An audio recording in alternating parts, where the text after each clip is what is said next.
নমস্কার বন্ধুরা, চলে আসলাম প্রতিদিনের মতো নতুন একটা ভিডিও নিয়ে। তো আজকে আমি তোমার সাথে শেয়ার করুম হেলাঞ্চা শাকের বাটা। তো তোমরা তো এই শাক দিয়া ঝোল শাক বানিয়ে খাইছো কিংবা মাছ দিয়ে বানিয়ে খাইছো। তো আমি আজকে শাকটা বাটা করুম। তা বাটাটা আমি কীভাবে বানাই আমার ভিডিওটা তোমরা সম্পূর্ণ দেখতে থাকো। বন্ধুরা, টাউন বাজারে তো এই শাকটা পাওয়া যায় না, একমাত্র বাজারে গেলেই পাওয়া যায়, তো সব সময় পাওয়া যায় না। আর আমার গ্রামের বাড়িতে তো সচরাচরই পাওয়া যায়, আগার পাগার থাকেই। আমরা পাগার থেকে আইনা বা খালে বিলের থেকে আইনাই বানাইয়া খাইতে পারি। তো এই শাকটা লিভারের লিগা খুব ভালো। তোমরা যদি পাও বাজার থেকে আইনা এইভাবে বাটা করে খাইয়ে দেখো, পেটের লিগে খুবই উপকার হয়। বন্ধুরা, তোমাগুলোর কথা করতে করতে আমার শাকটাও বাছা হয়ে গেলো গা। তো আমি বেশ সুন্দর করে শাকটা ধুয়ে নিমু, ধুইয়া চোকাটা ধরাই নিই। এখন জল দিয়া বেশ সুন্দর করে শাকটা ধুয়ে নিই।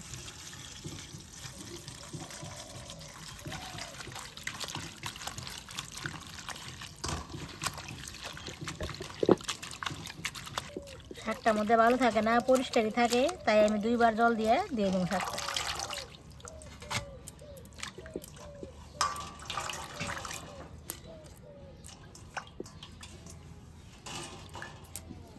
চোকাটা ধরাই নিছি, কড়াইটা বসাই নিই।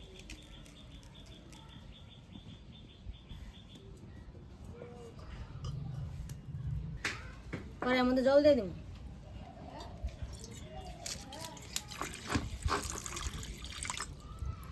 শাকগুলো অল্প একটু সিদ্ধ করে নেব। এর মধ্যে একটু রসুন ছুলাই নিছি আর 4-5টা কাঁচামরিচ দিয়ে দিছি। শাকটা বাটা খাইলে পরে ঝালটা একটু বেশি করে দিলে পরে খুব ভালো লাগে খাই। একবার সব দিয়ে সিদ্ধ করে নিই। শাকটা সিদ্ধ করে নিলে পরে কী হয়, শাকের যে তিতা জলটা থাকে তিতা জলটা বাইরে জায়গা। তারপরে বাটা করলে পরে আর তিতাও লাগবো না, কষ্টি ভাবও লাগবো না, খাইতে বাটা খাইতে খুব ভালো লাগে। বেশ সুন্দর করে শাকটা সিদ্ধ করে নিই। বন্ধুরা, বেশ সুন্দর করে ভাপাই নিছি। এখন আমি নামাই ফেলাম।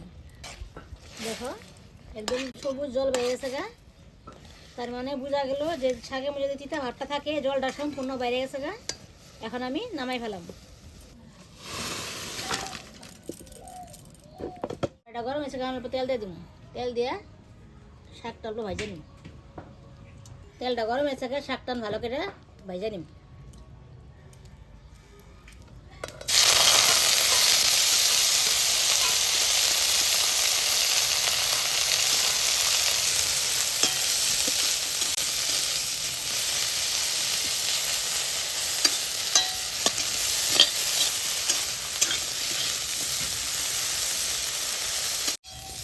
শাকটা আমি বেশ সুন্দর করে ভাজে নিছি। এখন আমি নামাই ফেলাম।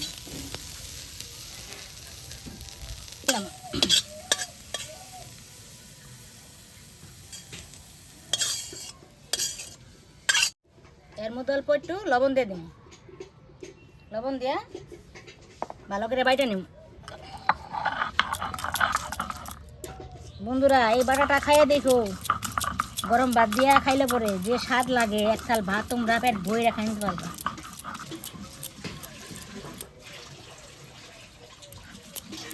এখন তো ফাল্গুন মাস পড়ে গেছে গা, বেশি তো মাছ মাংস খাওয়ান যায় না।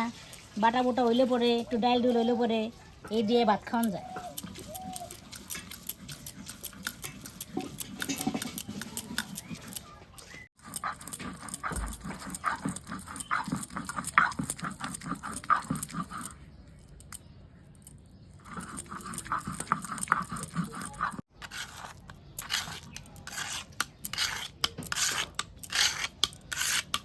বন্ধুরা, আমি বাটাটা 3বার বাইটা নিছি।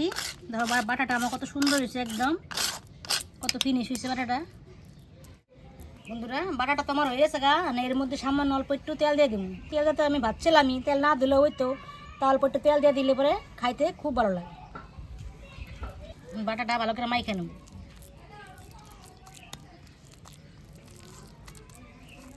বন্ধুরা, এই বাটাটা দেখে তোমরা খাইতে মনে হইতেছে না? এমনি করে বাটা খাইয়ে দিই হোক, খুব ভালো লাগে।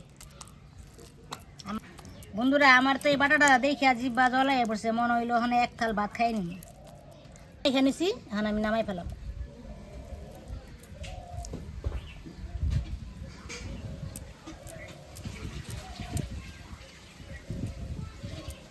বন্ধুরা আমার বাটাটা ধর একদম রেডি আছে, দেখো কত সুন্দর হচ্ছে বাটাটা দেখতে।